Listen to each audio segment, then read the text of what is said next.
अस्सलाम वालेकुम नाज़रीन, मैं हूं शनीला अम्मार और मेरे साथ मौजूद है ज़हीर अहमद और आप देख रहे हैं हमारा प्रोग्राम टाकरा। आपने सबसे पहले हमारे चैनल को सब्सक्राइब करना है, चैनल की वीडियो को लाइक करना है, शेयर करना है, अपना फीडबैक हमें प्रोग्राम को आखिर तक देखिएगा क्योंकि दरमियान में हमें कोई ना कोई खबर नजर आ जाती है या हमारा किसी ना किसी बात के ऊपर टाकरा हो जाता है जिसके ऊपर आपकी राय आना बहुत जरूरी होती है। आज भी हम बात करेंगे इलेक्शन का स्टार्ट हो चुका हुआ है, अब तकरीबन एक महीना और 8 दिन रह गए हुए हैं और जोरों शोर से सबकी इलेक्शन कैंपेन स्टार्ट होने वाली है। नवाज लीग की भी स्टार्ट होगी, टिकटों के फैसले होने, कागजात मंजूर हो रहे हैं, कागजात रिजेक्ट हो रहे हैं, इंतहाबी इत्तेहाद बन रहे हैं और बहुत से चीजें जो हैं वो आगे सामने आनी शुरू हो गई हैं। इस पे हम बात करेंगे और आपको अपने राय देंगे। इमरान खान साहब के असासे सामने आए हैं, इमरान खान साहब के भी कागजात रिजेक्ट हुए, वजूहात क्या उसके ऊपर हम बात करते हैं।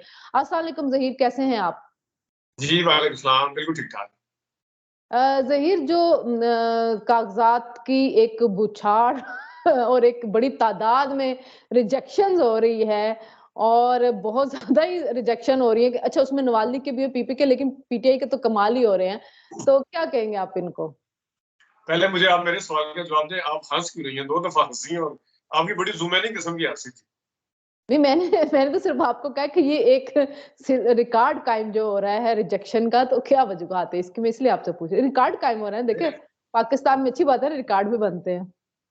नहीं, मैं आपकी हंसी से बिल्कुल इत्तेफाक करता हूँ। आप बड़े टाइम के ऊपर आपकी हंसी बड़ी वाज़ेह टाइम पे थी और मेरी भी यही राय है कि जिस तरीके से जिस बल्क में रिजेक्शंस हुई हैं, वो जो आपने जो नाम लिया ना कि नून लीग के या बाकियों के भी हुए हैं, वो एक टोकन बनी है और उसके ऊपर भी हम आते हैं। जिस तरह मिसाल के तौर पे तमीना सुल्ताना के अगर बिलफर्ज हुए हैं, तो तमीना सुल्ताना वैसे ही नवाज शरीफ अच्छा साहब की मुझे और नहीं उसके कैम्प में नहीं है इस टाइम। अच्छा, तो नहीं मैं नहीं, अच्छा मुझे नहीं पता नहीं नहीं, मुझे तहमीना दुल्ताना के नहीं पता, उनके रिजेक्ट हो गए हैं। हाँ, उनका सुना है, उनका रिजेक्ट हुआ है। बिल्कुल। अच्छा, तो वजूहात क्या बनी है, क्या वजह सामने, ये तो एक खबर है, वजूहात मेरे लिए देखिए, खबर है। इस वजूहात में पूरी खबर के साथ तो हम कल आएंगे, लेकिन इतना हम्म। मुझे पता है कि तमीना दुल्ताना जो है वो इस वक्त शरीफ खानदान के किसी भी कैंप में उस तरह से करीब नजर नहीं आई है जिस तरह से आम तौर पे होता है कि वो करीब आगे आगे आपको आपको कभी नजर आई है वो कोई मीटिंग वगैरह में? मुझे अच्छा, तो कभी नहीं मैं नजर आई। उसमें एक खबर दे दूं जो चली भी थी कि तहमीना दुल्ताना और मरियम नवाज के दरमियान कुछ गर्मा गर्मी भी हुई थी जब ये हाँ, इनका तो बस टिकटों का देखने बोर्ड फिर चल रिजेक्ट रहा हो था गए। और ये खबर आई थी सामने। तो तहमीना दुल्ताना जो थी उन्होंने बाद में डिनाई किया था, प्रेस को जो थी उन्होंने टिकट्स भेजे थे जिसमें उन्होंने कहा था कि ऐसी कोई बात नहीं, मरियम मेरे लिए बेटियों की तरह।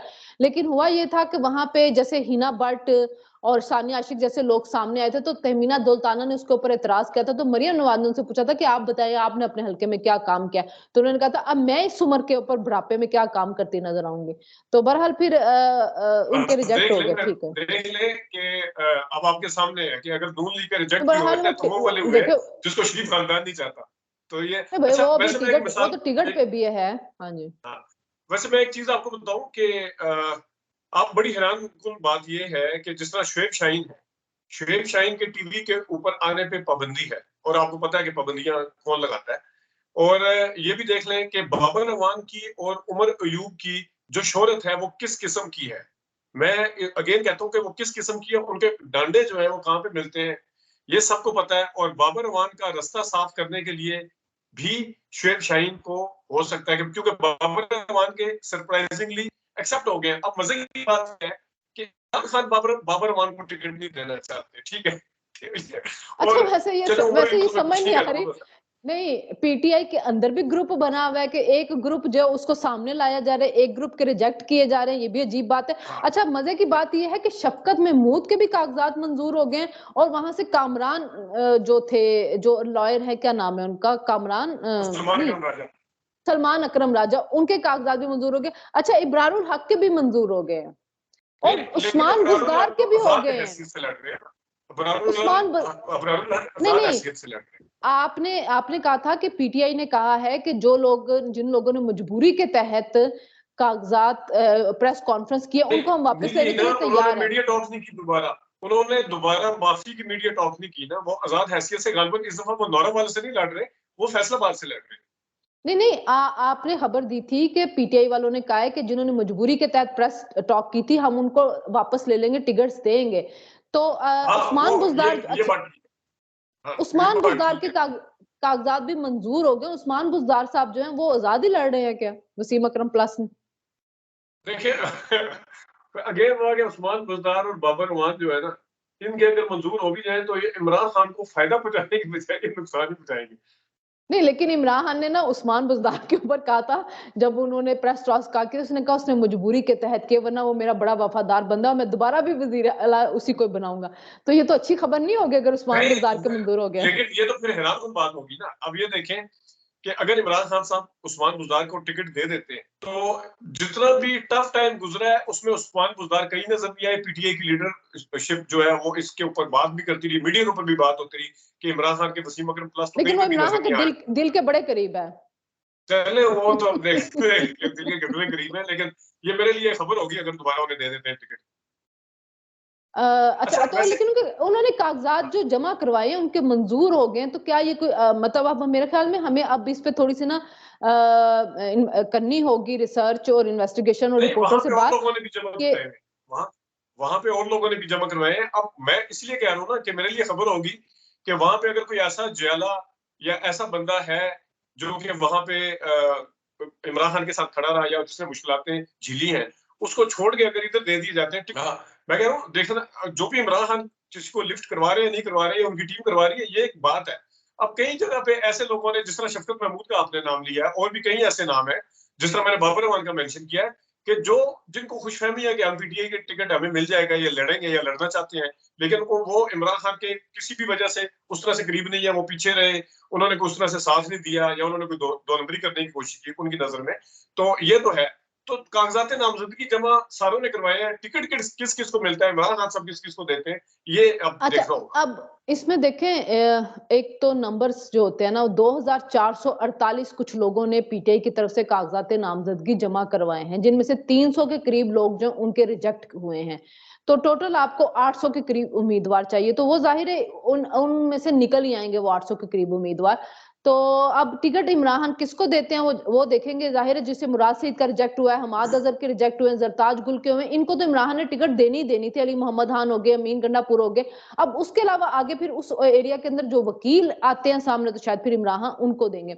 अच्छा जहीर, एक बड़ी अच्छी जो एक हमें अच्छी खबर भी करनी चाहिए कि एक डॉक्टर आकाश हैं, हिंदू कम्युनिटी से, बुनेर से, उनको पीपल्स पार्टी ने टिकट दिया है। तो इसको बड़ा हमें अप्रिशिएट करना चाहिए। माइनॉरिटी से हैं, वो इलेक्शन लड़ेंगी। और कल एक इंडियन चैनल के साथ उनका इंटरव्यू था और उस चैनल ने बड़ी कोशिश की कि वो पाकिस्तान के खिलाफ बोले या इस चीज के ऊपर बोले कि माइनॉरिटी के साथ बड़ा जुल्म हो रहा है, लेकिन वो बड़ी पॉजिटिव और अच्छी बात कर रही थी। तो मैं इस मामले में पीपल्स पार्टी को अप्रिशिएट करूंगी कि ये पहले भी एक सेनेटर फीमेल को जो हिंदू कम्युनिटी से थी लेके आए थे, और अब इन्होंने एक इलेक्शन लड़ने के लिए एक बुनेर से, जो इतना दूर दराज का एरिया, वहां से खातून को लेके आए, और वो कह रही थी कि मुझे बहुत ज्यादा अच्छा रिस्पॉन्स मिल रहा है, और वैसे मैं पर्सनली चाहूंगी कि वो जीते बुनेर से। नहीं, बिल्कुल ये देखें, बिल्कुल आपने ठीक कहा है। और उसकी वजह ये भी है कि अगर एक तो ये है कि जिस तरह आपने इंडियन चैनल को बताया, बहुत अच्छी बात है, वो पाकिस्तान में रहती है, पाकिस्तान में मतलब है वो इलेक्शन लड़ रही है, और पीपल्स पार्टी को भी अप्रिशिएट करना चाहिए। और पीपल्स पार्टी को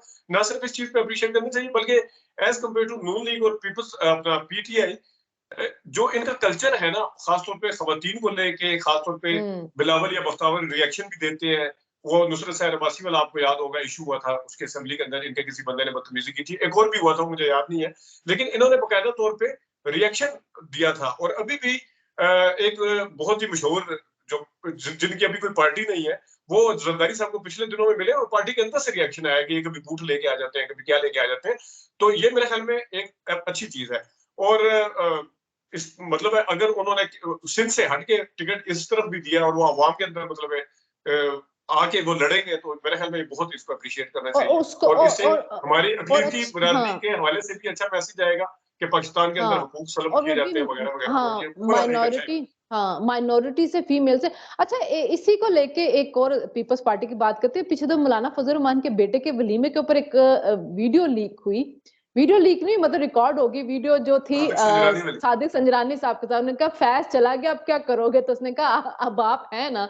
तो जरदारी साहब ने कहा कि हम तो होते ही हैं, ये तो आने अच्छा, ये जरदारी साहब को आपको याद है कि उन्होंने जनरल राहील के दौर में भी एक दफा ये बात की थी कि ये तो 3 साल के लिए आते हैं और सियासतदान हमेशा रहता है। तो वैसे इस मामले में मैं इनकी इस बात को तो अप्रिशिएट करती हूँ कि ये उन्होंने उस वक्त दबा के ये बात कही थी कि वाकई जर्नैल तो आता है चला जाता है, सियासतदान नहीं जाता। चाहे आप इमरान खान से मेरे जितने मर्जी इख्तलाफात हो, इमरान खान को जितनी मर्जी आप इस वक्त दबाने की कोशिश के पार्टी को, लेकिन वो एज अ सियासतदान तो रहेगा, उसका वोट बैंक तो रहेगा, उसको पसंद करना। तो सियासतदान कहीं नहीं जाता, जर्नैल आता जाता रहता है। ये बात ठीक है। अच्छा, इसमें दो पहलू हैं शनीला। इसका सबसे पहला पहलू अच्छा, तो ये है कि एक सादक सजरानी भी इलेक्शन लड़ रहा है।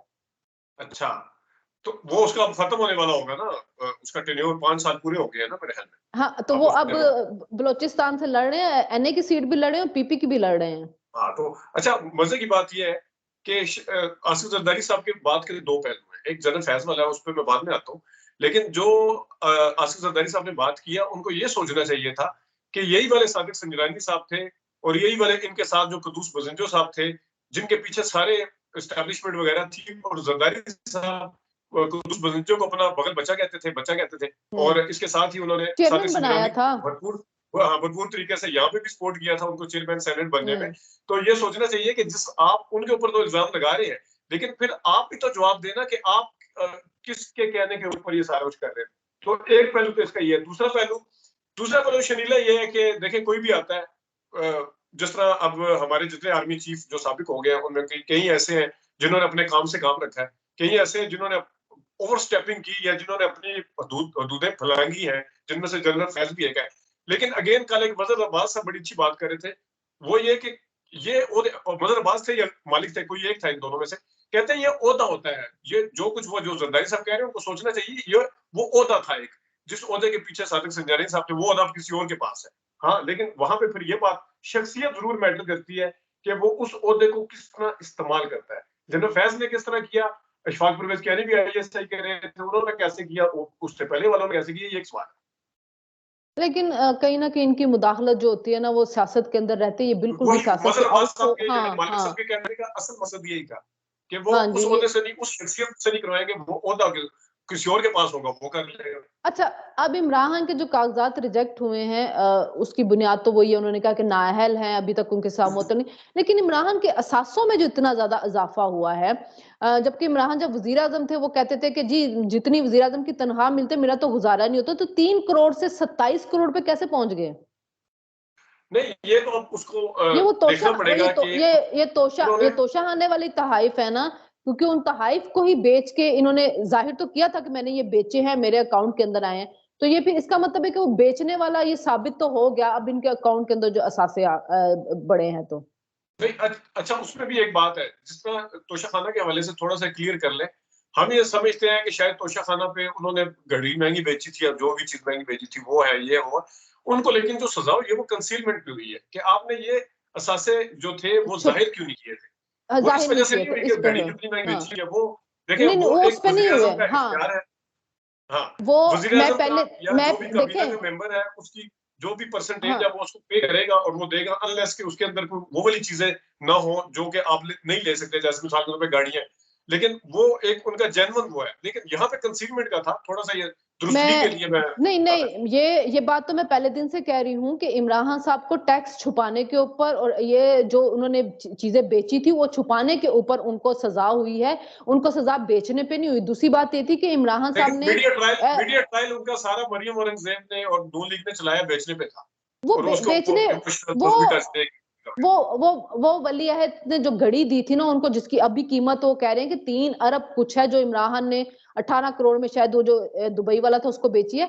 असल में ये था कि इमरान खान ने जो घड़ी बेचने की स्लिप जमा करवाई थी, जो ये पाकिस्तान टाइम्स की जो F6 में जिसका दुकान थी, उस बंदे ने भी बाद में मुकर गया था कि मेरे पास इमरान खान ने कोई घड़ी नहीं बेची।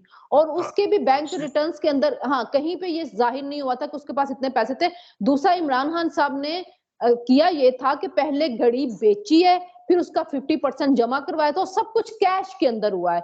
कोई भी चीज जो थी वो चेक या उस पे नहीं हुई। तो ये वो सारे सवालात थे जो उनके ऊपर उठे थे कि जाहिर एक वजीर आजम होते हुए वो ये चीजें नहीं छुपा सकते थे, उनको सामने आनी चाहिए। क्योंकि देखिए, टैक्स आप भी देते हैं, टैक्स मैं भी देती हूँ, हम कुछ भी छुपाते हैं, हमारे ऊपर एफबीआर जो है वो फौरन हमें भेज देता कि ये इतना 10 रुपए का इजाफा आपके अकाउंट के अंदर क्यों हुआ। तो वो वजीर आजम थे, उनको तो जवाब देना था। तो वो असासे छुपाने के ऊपर हुआ था, ये मैं पहले दिन से कह रही हूँ, बेचने पे नहीं हुआ। और जो बेचने वाला मुकदमा वो है भी उसमें नहीं। एक चीज और भी है, वैसे हम अपने नाजरीन को ये भी बताएंगे कि अभी ऑप्शंस क्या क्या हैं जिनके कागजात नामजदगी रिजेक्ट हुए, लेकिन ये अगेन मगर मैं अभी ट्राइब्यूनल्स के पास जाना है, अभी हाई कोर्ट ट्रिब्यूनल्स है के अभी पास उनके। जाएंगे। हाँ, अच्छा, इसमें हाई कोर्ट है। एक कमेंट मैं कर दूं, जिस तरह आपने F6 वाले घड़ी वाले का बताया, फिर बाद में वो भी मुकर गया था। आपको याद होगा फराह गोगी के ऊपर भी इल्जाम लगा था कि ये वाली घड़ी जो है उन्होंने दुबई जाके बेची थी इमरान खान साहब के हवाले नहीं से। नहीं, बाद में जब वो उनकी नहीं उनकी नहीं, फखरवानी में पता नहीं वली कौन अहद से वाली रिपोर्ट थे, नहीं नहीं, वली अहद वाली और घड़ी है, जो इस टाइम वॉच को बेची थी वो और घड़ियां थी, नहीं नहीं, वो ये उसमें भी वाली मैं नहीं थी। बताऊं ना कि फराह गोगी के ऊपर जो ट्रेवल हिस्ट्री बताती है कि उन दिनों में, जिन दिनों में घड़ी उनका बेचने का या उनका इल्जाम आया था, उन दिनों में उनकी कोई ट्रेवल हिस्ट्री अरब के किसी कंट्री के ट्रेवल करने की है ही नहीं। तो ये भी बीच में आया था और ये बड़े जंग, और दी न्यूज ने भी बड़े करके लगाया था इस खबर को, आपको याद होगा। तो ये यहाँ पे दुरुस्त करता चलो। अच्छा, अब जो इलेक्शन आजम स्वाति के हवाले से मैं जरा बात कर लूं। आजम स्वाति साहब का इतराज क्या लगा है कि आजम स्वाति साहब आए नहीं है खुद।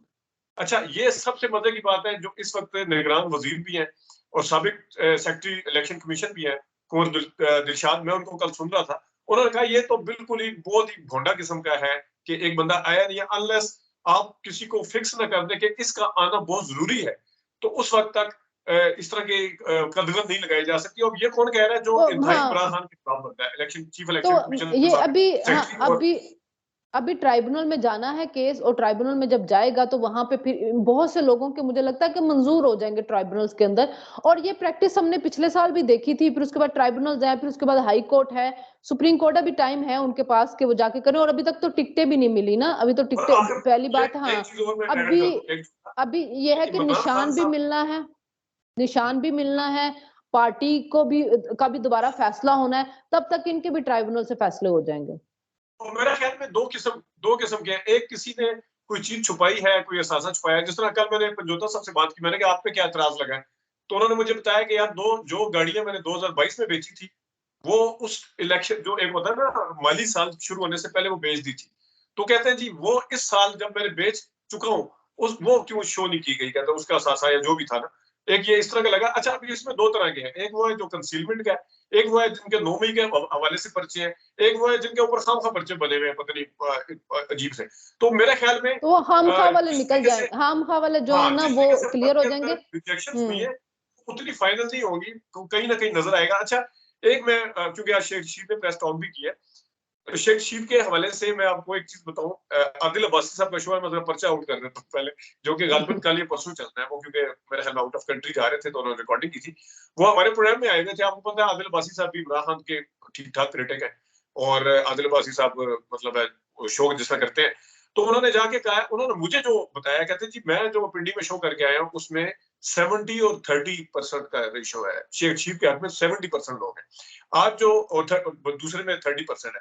आज जो शेख रशीद के ने बताया, वो मैं उसको, मुझे वो जुमला याद आ गया, तो मैंने, अब वो उसके अंदर कितनी सदाकत है वो देख के हम खुद फैसला जो नाजरीन हमारे करेंगे कि आदिल अब्बासी साहब किस हद तक ठीक कह रहे हैं।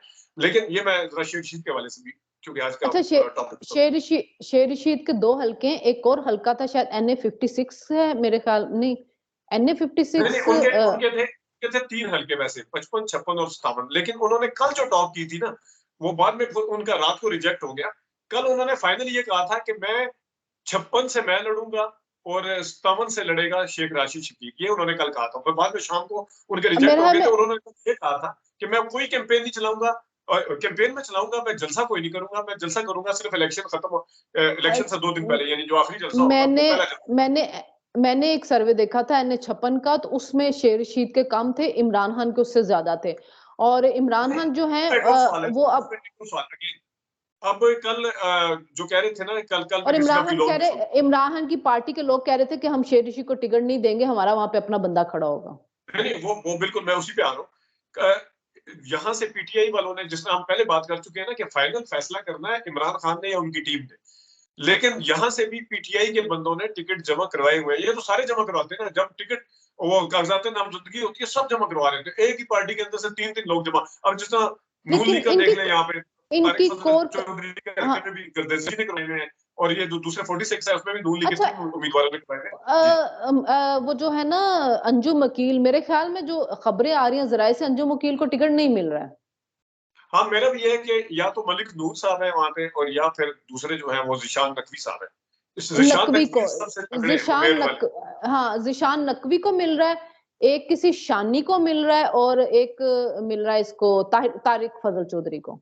तारिक, हाँ, हालाँकि तारिक फजल साहब के मुकाबले में कोई गर्देज़ी साहब है, वकील है वो भी, उनका भी बड़ा था, लेकिन मेरा ख्याल तारिक फजल चौधरी काफ़ी साथ जी, रहे हैं, और उनके घर के अंदर अभी बेटी ज़रा, छोटी है शायद। हाँ, अभी ज़राए की खबरें हैं, और अभी देखना ये तारिक फजल वाला चौधरी का जो हल्का है ना वो स्ट्रॉन्ग है नवाज लीग का, बाकी जो दो हाँ, हल्के हैं ना उधर पीटीआई का वोट बैंक ज्यादा है। तो हाँ। ये अब ये तारिक तारिक फजल चौधरी में के मुकाबले में पीटीआई का तो जो चले आएगा, कौन नहीं आएगा, लेकिन यहाँ पे इंटरेस्टिंगली जो मुस्तफा नवाज खोखर साहब भी इधर ही है ना। हाँ, लेकिन ये कि तारिक फजल चौधरी ने 2018 में जब पीक पे था चीजें तब भी अपनी सीट निकाल ली थी, तो मैंने निकाल ली थी कि हार गए थे इस्लामाबाद के। नहीं, तारिक फजल हार गए थे, वो पीछे वाली जीते थे, पहले वाली। हाँ, 2013 में जीत गए थे, 2013 में। पहले वाली। लेकिन फिर भी ये हल्का काफी स्ट्रांग है नवाज लीग का, बाकी दो में जो है ना उनको मुश्किल जो है ना टफ वो मिलेगा टाइम। चले जी, अब हम कल फिर आपके सामने आएंगे कुछ चीजों के ऊपर हम। हुमायूं अख्तर का कल कर लेंगे, हुमायूं अख्तर का रहता का है कल। हुमायूं अख्तर का जो है उस पे हम कल बात कर लेंगे, तहमीना दुल्ताना का रीजन क्या बनी है उसके ऊपर हम बात कर लेंगे पता करके, और उसके अलावा और भी देखेंगे कि और हलकों के अंदर क्या पोजीशन जो है वो चल रही है। मरियम नवाज एनए में भी है, मरियम नवाज पीपी में भी है, और हाँ ये जो है कैंपेन स्टार्ट होगी है नवाज लीग की, जो कि सबसे पहला जलसा जो था शेखुपुरा से हुआ है। अब जनवरी में नवाशी साहब निकलेंगे तो देखना ये होगा कि वो किन किन डिस्ट्रिक्ट में जाते हैं। मेरा ख्याल है कि जो टफ डिस्ट्रिक्ट हैं जहां पे नवाज लीग को टफ टाइम मिलना है वहां पे नवाशी साहब खुद जाएंगे कैंपेन करने के लिए। तो आने वाले दिन जो है बड़े इंटरेस्टिंग है, क्योंकि पाकिस्तान के अंदर जो इलेक्शन होता है वो सहाफियों के लिए वर्ल्ड कप होता है एक तरह से। तो हम बड़े एक्साइटेड हैं इलेक्शन के लिए। तो आपके जो जो खबरें आएंगी वो हम आपके साथ शेयर करते रहेंगे। तब तक हमें इजाजत दीजिए, अल्लाह हाफ़िज़।